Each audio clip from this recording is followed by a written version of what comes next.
boa noite a todos. Sejam todos bem-vindos à nossa querida Cruzada Espírita, que hoje recebe com muita alegria o nosso irmão Frederico Guerra, de São José do Rio Preto.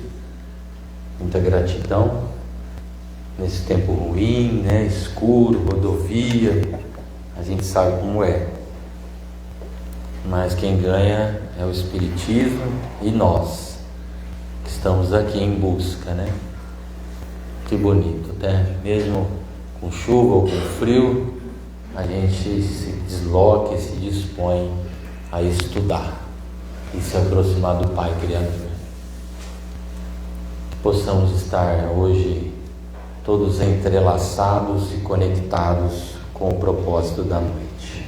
Sejam todos bem-vindos e começamos a primeira parte rogando ao Pai Criador, ao nosso eterno Pai, nosso divino Pai, o Pai nosso que estais nos céus, o Pai de tudo e de todos, que as suas bênçãos, Pai amado, sejam derramadas sobre todos nós, e a sua piedade, a sua misericórdia nos alcance nas nossas fraquezas, nos nossos defeitos, nos nossos vícios, e possamos cada dia mais ir ao seu encontro, a sua luz, o seu amor, a sua lei do amor que rege tudo no universo, Pai. Que possamos sentir a sua presença em nossas vidas e pouco a pouco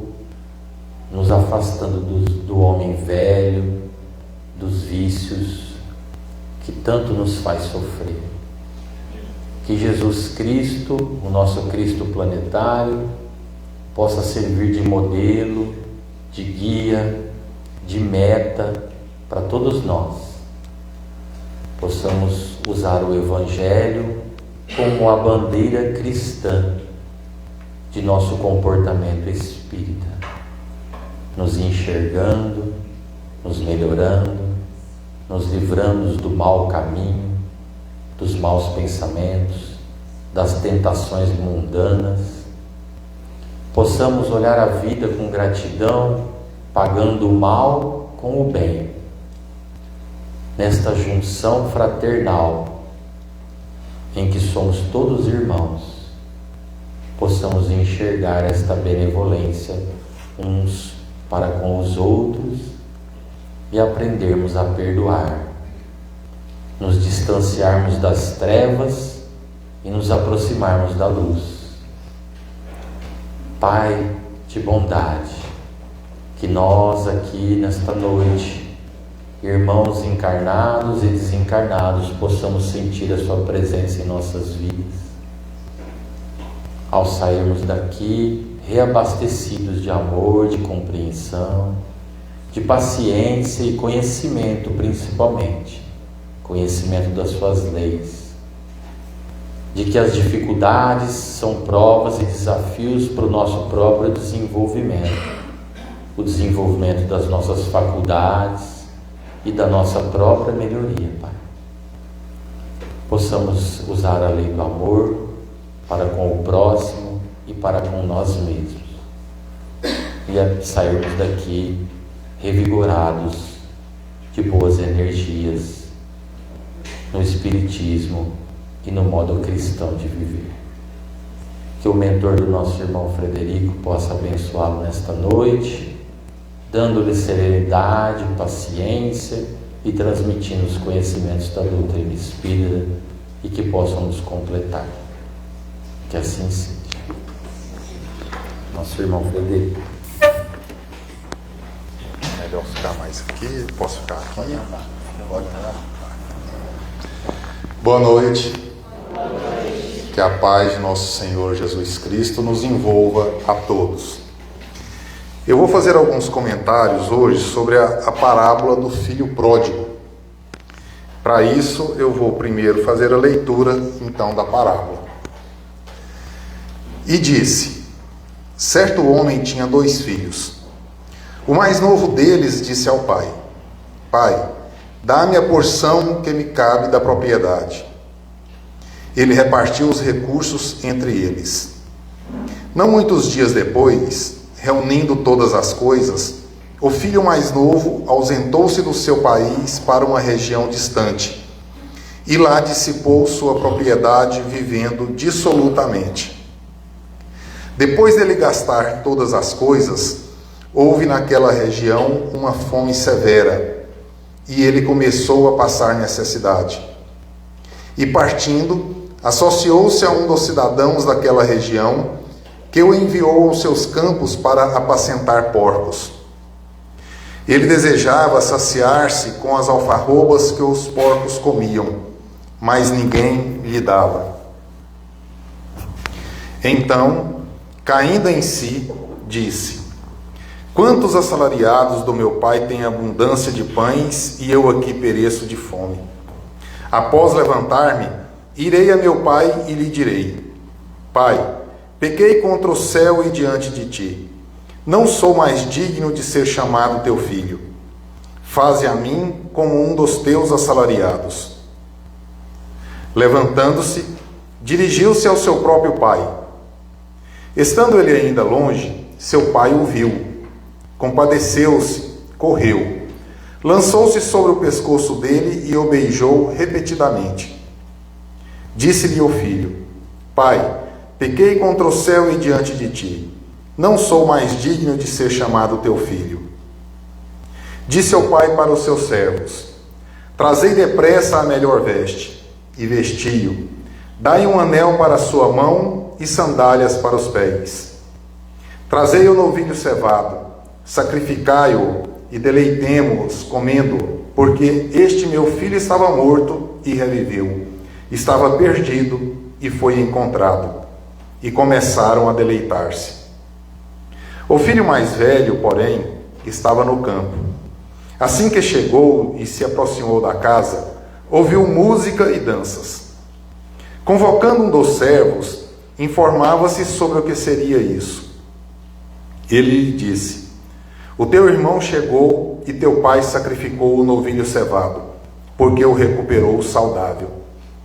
Ele ficou irado e não queria entrar. O seu pai, porém, saindo, o exortava. Em resposta ao seu pai, disse: Eis que te sirvo há tantos anos, jamais negligenciei um mandamento teu, e nunca me deste um cabrito para deleitar-me com meus amigos. Quando chegou este teu filho, que devorou os teus recursos com prostitutas, sacrificaste para ele o novilho cevado. Ele, porém, lhe disse: Filho, tu estás sempre comigo, e todas as coisas minhas são tuas. Era necessário, porém, nos deleitarmos e alegrarmos, fazermos festa, porque este teu irmão estava morto e reviveu, estava perdido e foi encontrado. Essa parábola, ela está no Evangelho de Lucas, no capítulo 15, versículos 11 a 32. O Berto Holden coloca no seu livro Sabedoria das Parábolas que a história do filho pródigo é um poema cósmico universal do drama da evolução ascensional do homem. Ou seja, a história do filho pródigo, na verdade, segundo o que o Berto Holden coloca, é a história da nossa própria evolução. E nós não podemos olhar para esta parábola apenas com os olhos carnais. Porque se nós formos buscar uma interpretação material para a parábola, nós dificilmente vamos encontrar alguma coisa que faça sentido, né? Porque Jesus utilizava dos símbolos materiais para exemplificar a vida espiritual. Então nós precisamos olhar para a parábola com os olhos espirituais. Então, buscando uma interpretação espiritual para a parábola, a gente vê que o Humberto Holden tem razão. E na parábola nós temos 3 personagens principais. O pai, que é a representação de Deus, e os 2 filhos, que é a nossa própria representação. O filho mais novo era aquele ser que não tinha experiência. No entanto, ele não era acomodado. Ele queria buscar por si mesmo o aprendizado necessário para o seu crescimento. Então ele pede ao pai a parte que lhe cabia da sua herança. E o pai, mesmo amando infinitamente aquele filho, não o reteve, porque também entende que o filho precisa aprender a caminhar com as próprias pernas. Então, o pai cede essa parte da herança. E essa parte da herança é, na verdade, aquela cota, vamos dizer assim, de fluido do tônico vital que nós recebemos para as nossas encarnações. E esse filho mais novo, então, como diz na parábola, recebe então essa parte da herança e, passado poucos dias, ele se afasta do seu país para uma região distante. Que região distante é essa? É o plano físico, é onde nós estamos. Nós estamos em uma região distante daquela que é a nossa verdadeira pátria. Então esse filho mais novo reencarna. E no entanto, quando nós reencarnamos, nós nos deparamos com uma infinidade de coisas aqui no plano material que acabam nos seduzindo. E são muitas tentações que nós precisamos enfrentar.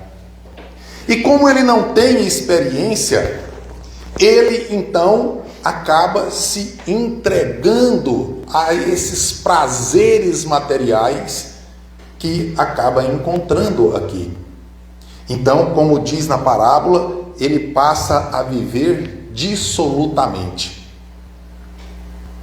No entanto, ele, apesar de estar vivendo dissolutamente, ele sente que o caminho de volta ao lar paterno é necessário buscar.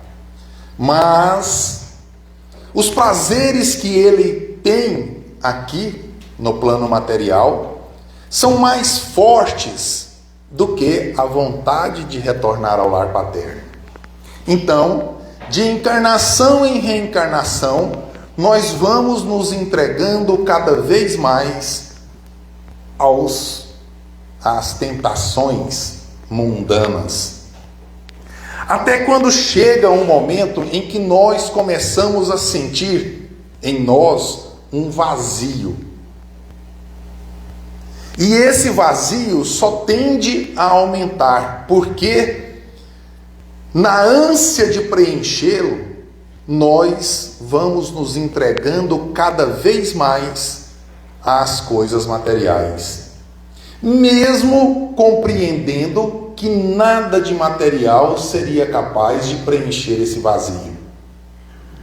Até que a dor bate à nossa porta. Então, como diz na parábola, é quando surge aquela fome severa. Mas nós pensamos em retornar ao lar paterno. Nós sempre pensamos em buscar o Pai. No entanto, as nossas forças ainda não são fortes o suficiente. A dor ainda não está tão grande o suficiente que nos obrigue a fazer esse caminho de volta. Então nós acabamos descendo ao fundo do poço, que é quando na parábola diz que ele foi, cuidar de porcos. Porque para um judeu que não come porco e nem cria porco, cuidar de porco seria o fim, ou o fundo do poço mesmo.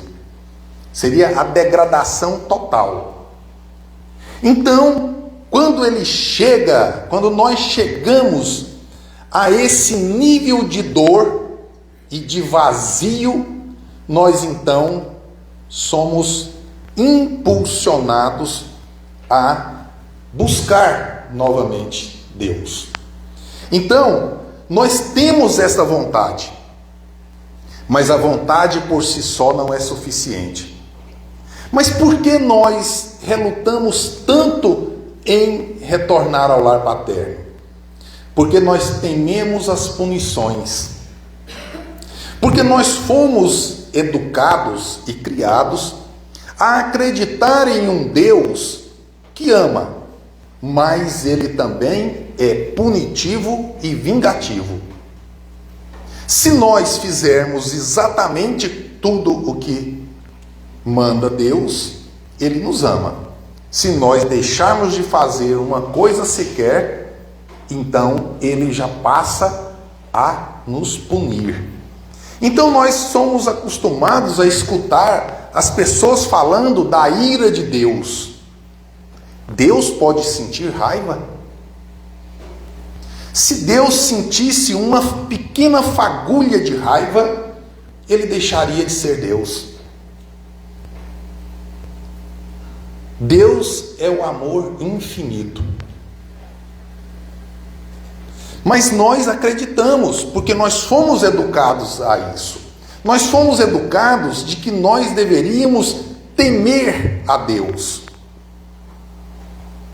E temer a Deus é a mesma coisa de dizer que nós deveríamos ter medo de Deus. Então nós relutamos em buscar o caminho de volta ao lar paterno por conta desse receio das punições que nós poderíamos receber. Mas nós então chegamos em um determinado momento em que não há outra alternativa. Nós então decidimos retornar ao lar paterno. E levantamos, que é a ação necessária, porque não basta a vontade. Levantamos para buscar. Mas preparamos um discurso, como o filho diz aqui: Pai, pequei contra o céu e diante de ti. Não sou mais digno de ser chamado teu filho. É o discurso pronto. Retornamos de cabeça baixa.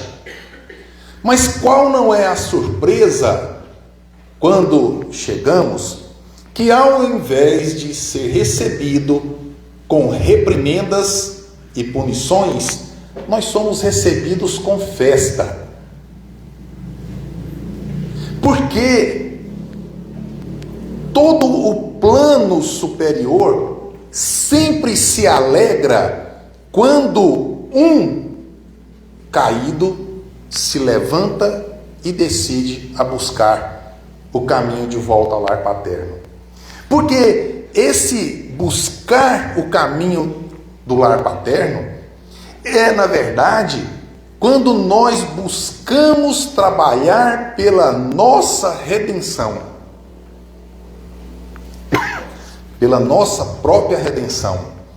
Então, sempre que nós decidimos a trabalhar, fazer pela nossa redenção, a espiritualidade superior se alegra. Porque é isso que Deus aguarda de nós. Então, o filho mais novo foi recebido com festa. Tem então a figura do segundo filho. O segundo filho é aquele filho que já conquistou alguma experiência. No entanto, ele, apesar de já ter alguma experiência, ele é um ser acomodado. E ele, além de ser acomodado, ele se tornou extremamente egoísta, ciumento, invejoso. Ele não aceita perceber que o outro recebe algo que ele julga não ter. E ele está sempre achando que cumpre com os mandamentos do Pai. Mas ele faz isso como se fosse um favor que estivesse fazendo. E também ele faz isso na expectativa de receber algo em troca, que é o que ele diz: há tantos anos que te sirvo, nunca negligenciei um mandamento teu, mas nunca recebi um cabrito para festejar com os meus amigos. É a barganha que nós estamos sempre querendo fazer com o plano espiritual. E nós nos afinizamos muito, ou nos assemelhamos muito com esse filho mais velho. Porque nós agimos assim. Quem que se alegra efetivamente quando você vê, por exemplo, o seu vizinho comprando um carro novinho? Você bate o olho ali e fala assim: ah, eu queria também. É como se a gente pensasse assim: por que não foi eu? Por que é ele? Por que eu não tenho e ele tem? E nós estamos sempre querendo barganhar com o plano espiritual, principalmente quando nos chega a doença no corpo físico.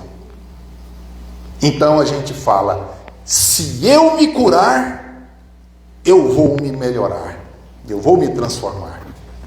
Quer dizer, eu estou impondo uma condição para que eu me melhore, que eu me transforme.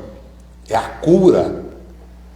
E nós não compreendemos que a doença no corpo físico é justamente um chamamento para que nós nos transformemos, que nós mudemos de rumo que estamos seguindo. Nós não percebemos isso e queremos ainda impor uma condição. Além de receber a cura, é só depois que eu vou buscar então a transformação. E nós também pensamos, né? Puxa, a Mega Sena está aí acumulada. Senhor, se eu ganhar sozinho, eu vou ajudar muita gente. Mas tem que ser sozinho. Porque já pensou? São só 200 milhões. Se eu ganhar, por exemplo, se for 10 ganhadores, dá só 20 milhões para cada um. Como é que eu posso pensar em ajudar o outro só com 20 milhões? Não tem jeito, né? A gente tem que ser realista. Então a gente está sempre querendo fazer essa barganha. Se eu ganhar, sozinho. E aí a gente fala: eu só vou retirar para mim aquilo que é necessário para mim. E o resto, aí eu vou ajudar. Percebem como é um pensamento extremamente egoísta? Primeiro eu me sirvo, do resto eu vou distribuir. Que resto é esse? E nós estamos sempre agindo assim. Nós achamos que para ser caridoso precisamos de dinheiro. Nós achamos que para ajudar o nosso próximo nós precisamos de bens materiais. E na verdade não é assim. O Espiritismo tem por pilar a caridade. Mas se nós perguntarmos para os espíritas o que é caridade, a maioria deles não vão saber responder. Porque nós interpretamos a caridade quando nós estamos fazendo campanha de roupas usadas, e é usada, porque ninguém doa roupa nova, ou vamos dizer assim, bem seminova. A gente doa roupas usadas, né? E muitas vezes bem usadas.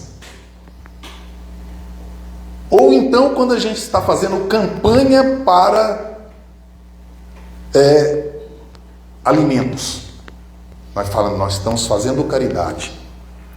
Mas será que caridade é isso mesmo? Se nós olharmos a questão 886 do Livro dos Espíritos, nós vamos ver que lá não está escrito, porque Kardec perguntou: qual o verdadeiro sentido da palavra caridade? Como a entendia Jesus? E lá não está escrito fazer campanha de roupas usadas, fazer campanha de doação de alimentos. Tem nada disso lá. Lá está escrito benevolência com todos, indulgência com as imperfeições dos outros, perdão das ofensas. Então nós, que nos assemelhamos a esse filho mais velho, nós estamos longe de sermos caridosos, porque nós ainda nutrimos um pensamento extremamente egoísta. Extremamente. Então, esse filho mais velho que busca a barganha com o pai, recebe a resposta do pai: filho, tu sempre está comigo. Tudo que é meu é seu também. E nós não compreendemos isso. Nós reencarnamos com um plano. Qual é o nosso plano aqui? Que é o mesmo que o objetivo. É o nosso melhoramento. Mas nós passamos a maior parte do nosso tempo correndo atrás daquilo que não tem interesse nenhum para o espírito. Quando nós reencarnamos, nós não trazemos nada de material. Quando nós desencarnarmos, nós não levaremos nada de material. No entanto, nesse intervalo de tempo em que nós estamos aqui, nós ficamos quase a totalidade do nosso tempo correndo atrás das coisas materiais. Quase a totalidade.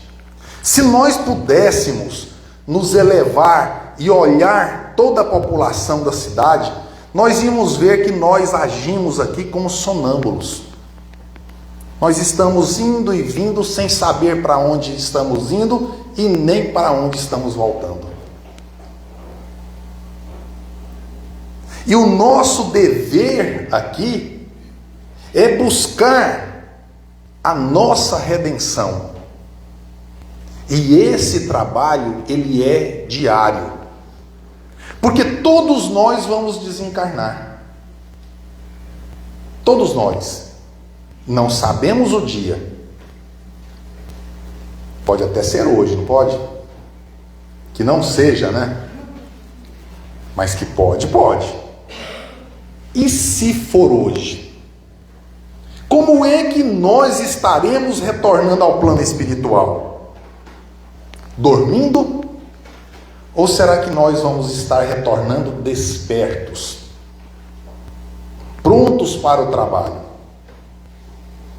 Porque no plano espiritual não tem férias, não tem horário de almoço, não tem dia nem noite, todo o tempo é hora de trabalho. E nós aqui? Se tem um feriado na quinta, a gente fica torcendo para a sexta já emendar, né? Porque nós precisamos descansar.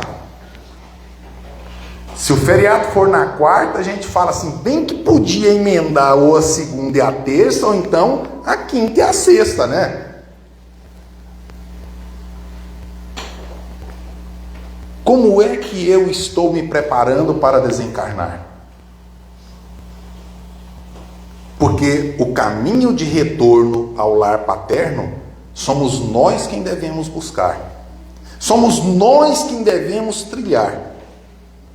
pessoalmente.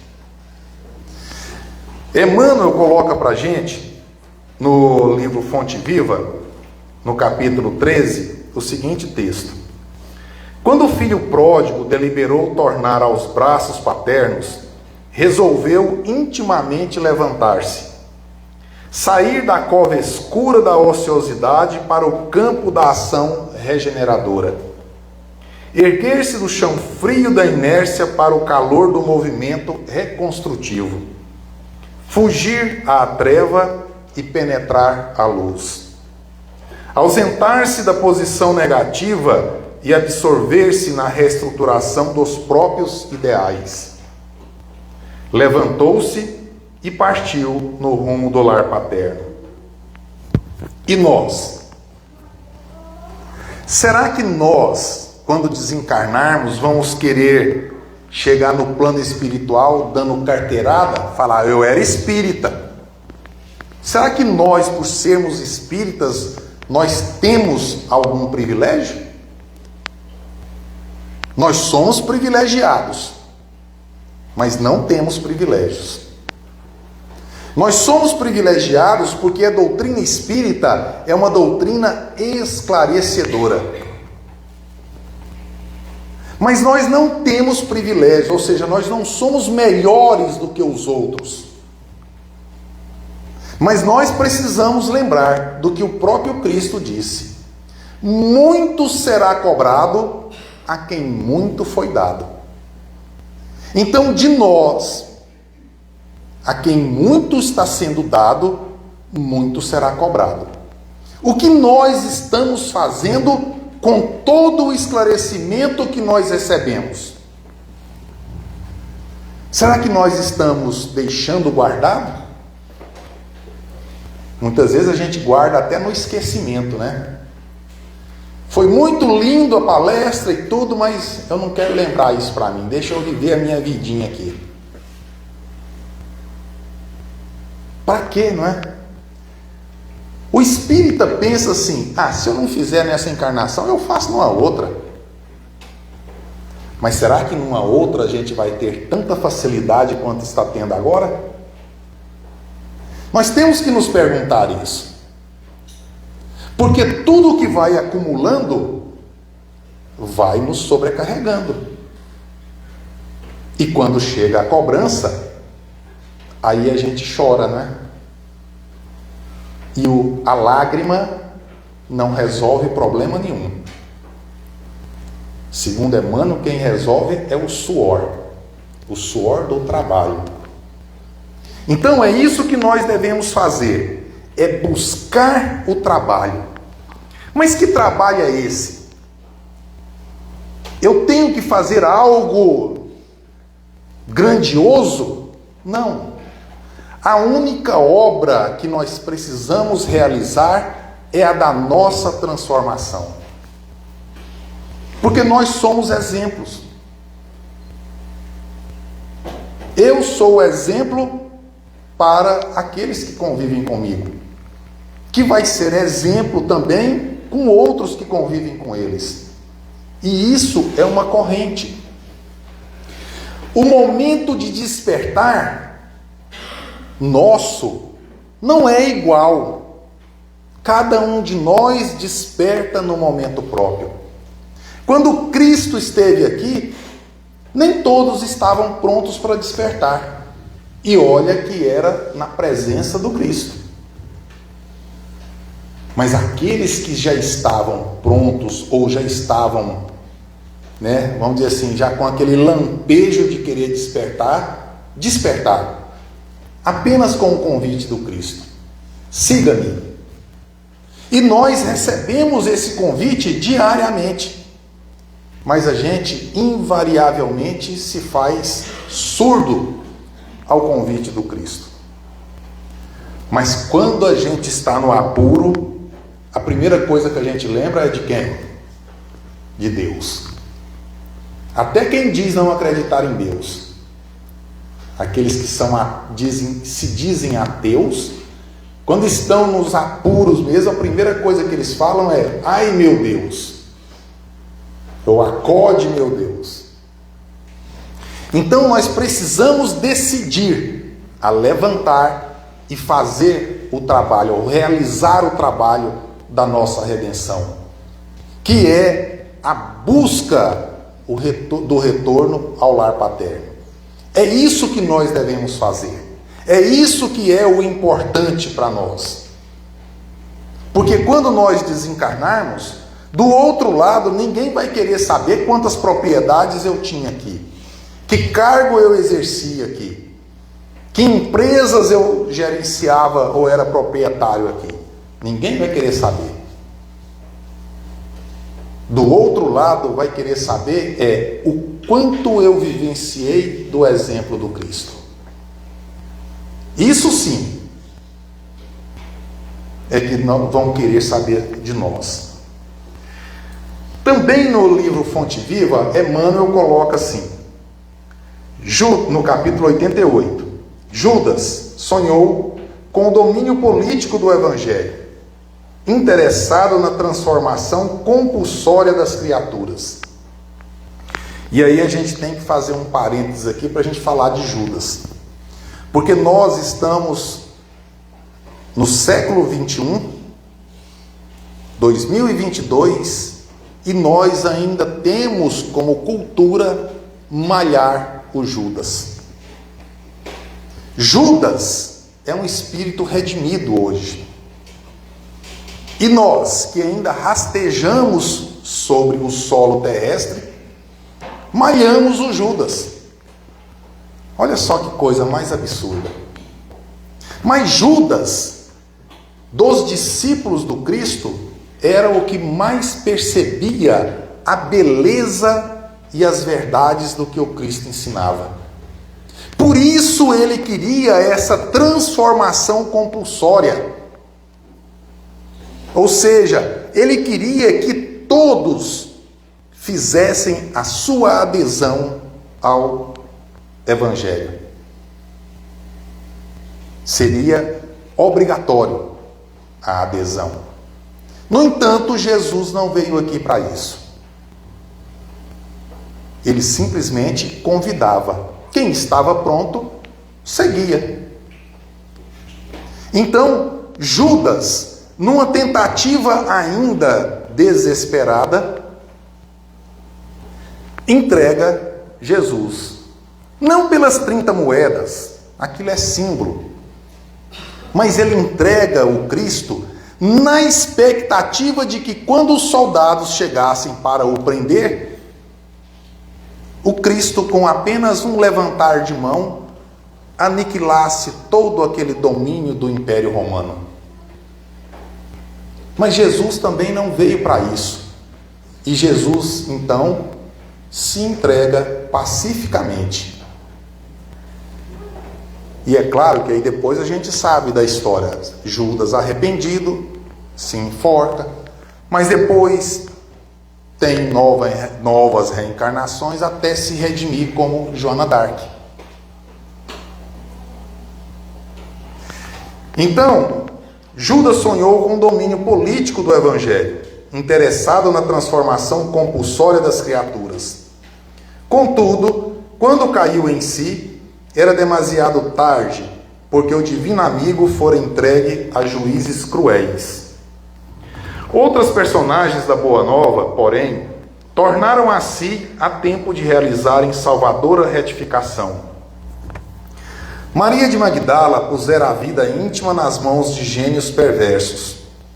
Todavia, caindo em si, sob a influência do Cristo, observa o tempo perdido e conquista a mais elevada dignidade espiritual por intermédio da humildade e da renunciação. Pedro, intimidado ante as ameaças de perseguição e sofrimento, nega o Mestre Divino. Entretanto, caindo em si, ao se deparar o olhar compassivo de Jesus, chora amargamente e avança, resoluto, para a sua reabilitação no apostolado. Paulo confia-se a desvairada paixão contra o cristianismo e persegue, furioso, todas as manifestações do Evangelho nascente.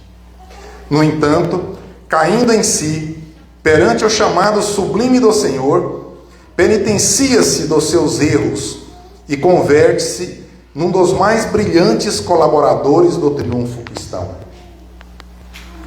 E nós, a maioria de nós, quando cai em si, já está praticamente na hora de desencarnar. Por quê? Quando a gente é jovem, a gente pega e fala, não, quando eu ficar mais velho. É igual muita gente fala assim, não, eu vou guardar dinheiro, porque quando eu aposentar, qual a certeza de que nós temos de que, por exemplo, eu vou me aposentar? Ainda não sou aposentado não, apesar da cabeça branca, ainda não tem nem idade nem tempo de contribuição. Qual a certeza de que nós temos de que amanhã nós estaremos aqui? Quem pode afirmar com certeza? Ninguém. Então, nós precisamos cair em si, ou seja, despertar, é hoje. Nós precisamos trabalhar, é hoje. Nós precisamos fazer hoje o trabalho da nossa redenção. E o trabalho da nossa redenção, ele é individual. Não é um pensamento egoísta. Porque ninguém pode trabalhar pela minha redenção, da mesma forma como eu não posso fazer pela redenção de ninguém. Agora, todos nós podemos nos auxiliar. É diferente. Auxiliar é diferente de fazer pelo outro. Então, nós precisamos, para que não sejamos pegos de surpresa com a desencarnação. Porque existem muitos irmãos nossos de outras religiões cristãs que acreditam que com a morte do corpo físico eles vão ficar dormindo até o dia do juízo final. E muito espírita também ainda acredita em umas coisas dessas. Que a morte ele vai descansar. É o descanso eterno. Como diz o outro, sabe de nada, inocente. Sabe de nada. E nós, então, temos no plano espiritual, nas zonas umbralinas, um hospital fundado por Eurípides Barçanufo, que é o Hospital Esperança, que é para receber quase que exclusivamente espíritas.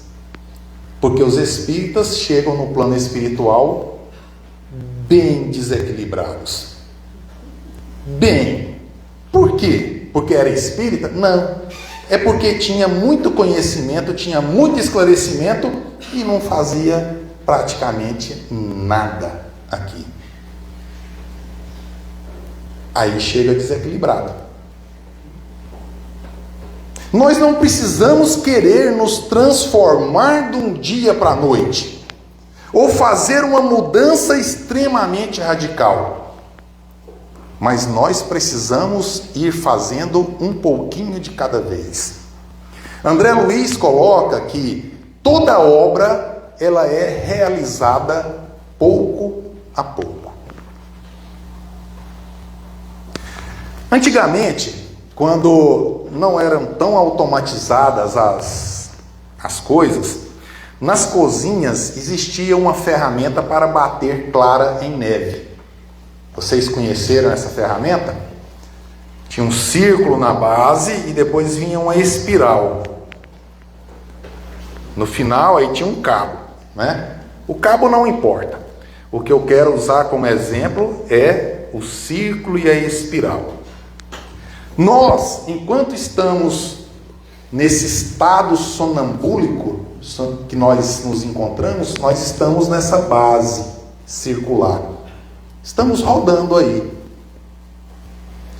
quando nós despertamos para buscar então o retorno ao lar paterno, nós então começamos a subir a espiral. E não adianta eu querer olhar para aqueles que estão próximos comigo, sacudir para que eles subam junto, porque cada um de nós desperta no momento próprio. Então, cada vez mais que eu vou trabalhando pela minha redenção, eu vou subindo nessa espiral, até um dia em que eu chego no ápice. E é quando nós poderemos dizer, como Cristo disse: eu e o Pai somos um. Nesse momento, sim, nós poderemos dizer. E Paulo de Tarso coloca para a gente na sua carta aos Efésios, no capítulo 5, versículo 14, assim: desperta tu que dormes, levanta-te dentre os mortos, e o Cristo te iluminará. Muita paz.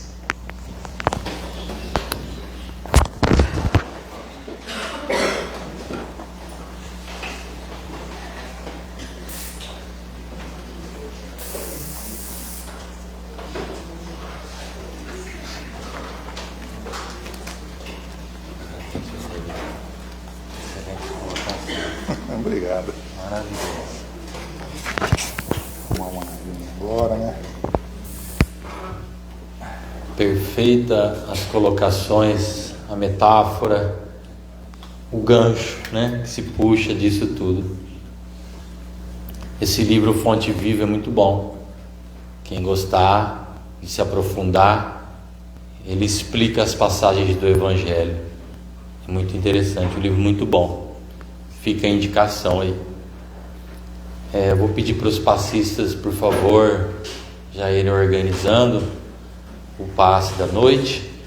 E lembrando, pessoal, que aqui atrás, na hora que sai do passe, a padaria está aqui, tá? A padaria não está lá hoje não, está para cá, ó. Então, na hora que vocês saírem, está à direita. Temos quitutes lá ainda. Por causa do frio e da chuva, a gente trouxe aqui para dentro, num lugar mais quentinho. Então vamos encerrar a primeira parte, para que nós possamos receber todos os fluidos da casa, toda essa benesse, esses medicamentos que vêm sendo ministrado pela espiritualidade desde o momento em que a gente entrou aqui com um propósito de aprender, com o coração aberto, com a alegria de encontrar Cristo e o Evangelho de Jesus em nossas vidas, o nosso Espiritismo Consolador. Pai de bondade, mais uma vez te recebemos em nossas vidas, de braços abertos, com gratidão pela oportunidade de estarmos aqui em contato com os ensinamentos do Evangelho. Que a sua luz se faça em nossas vidas, Pai. Que possamos te enxergar nos mínimos detalhes, num grão de areia, nos astros que se movimentam pelo espaço, num irmão doente, num orfanato, num irmão viciado, numa família desestruturada, num pai sem emprego. Que possamos dar glória e agradecermos as nossas vidas e pegar um pouquinho do nosso supérfluo e poder estender ao próximo nesta ajuda fraternal de caridade. Que possamos, Pai, neste processo de caridade, de amor, irmos esquecendo de nós mesmos e lembrando a sua presença em nossas vidas, o seu amor, as chances que o Senhor nos oferece através do processo de educação da reencarnação. Fazermos bom uso dessa chance, como disse o nosso irmão, pararmos de perder tempo e despertarmos para a luz, para o caminho verdadeiro, para as virtudes da alma, sabendo que nada levamos deste mundo, e nos apresentarmos na espiritualidade de cabeça erguida, de consciência e dever cumprido no caminhar do Evangelho e da caridade. Que possamos, ao entrarmos na sala de passe, estarmos conectados com esses benefícios que vamos receber nesta noite, reabastecendo as nossas energias para lá fora exercermos a verdadeira religião, o cristianismo revivido.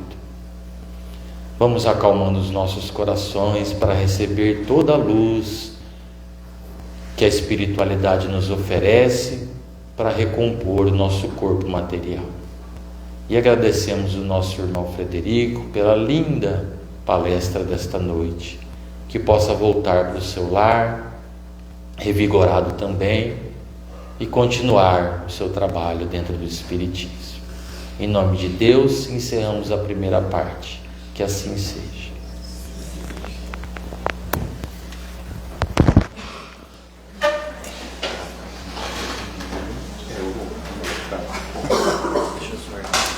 Tá certo. Sim. Vamos lá, por favor.